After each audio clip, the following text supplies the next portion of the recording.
what's important here is that people will start thinking about not what they do, but how what they do can be interpreted. It's not enough to have a clean conscience, because people will look at things and interpret it differently than you do. You start censoring yourself. You start taking active steps to not be red flagged in the system. And the third reason, which is the most important one of all, is that the argument is false from the beginning. Because privacy is a very basic human need. If you say that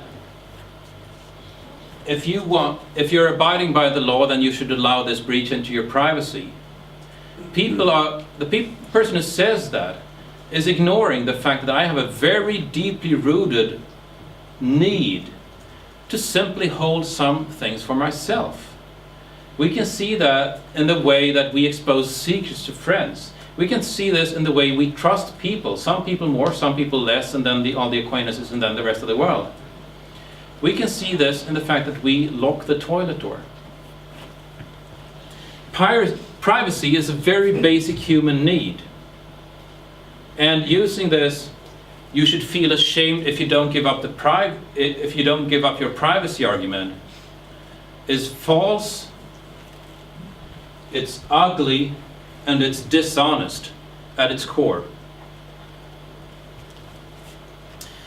And as a bonus, we sometimes say that for a society to evolve culturally and technologically, people need the right to privacy. And I'm going to give you a very specific example why.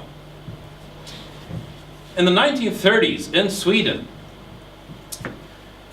it was illegal to be homosexual. This was not very practical in Sweden. But, I mean, given the stigma associated with this, if you had wiretaps on every phone, would you think people would dare to talk about it? Would you think people would dare challenge the fact that this law may actually be wrong? Would you think that the rights groups for homosexuals would have formed in the 50s? They wouldn't. It would still be illegal. It's the people who deviate from normality that drive society forward. It's the people who are not part of the grey mass that cause change, that cause progress. Any reasonable man adapts himself to the world. Every unreasonable man persists in trying to adapt the world to themselves.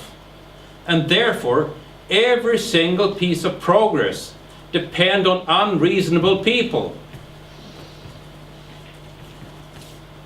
Don't outlaw them.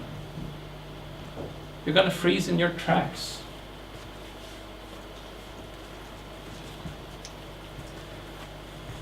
So that's the core of what I had to say. I'm seeing I've run over by a couple of minutes. I hope you found it worthwhile anyway. Next steps coming up, the European Parliament election in 2009.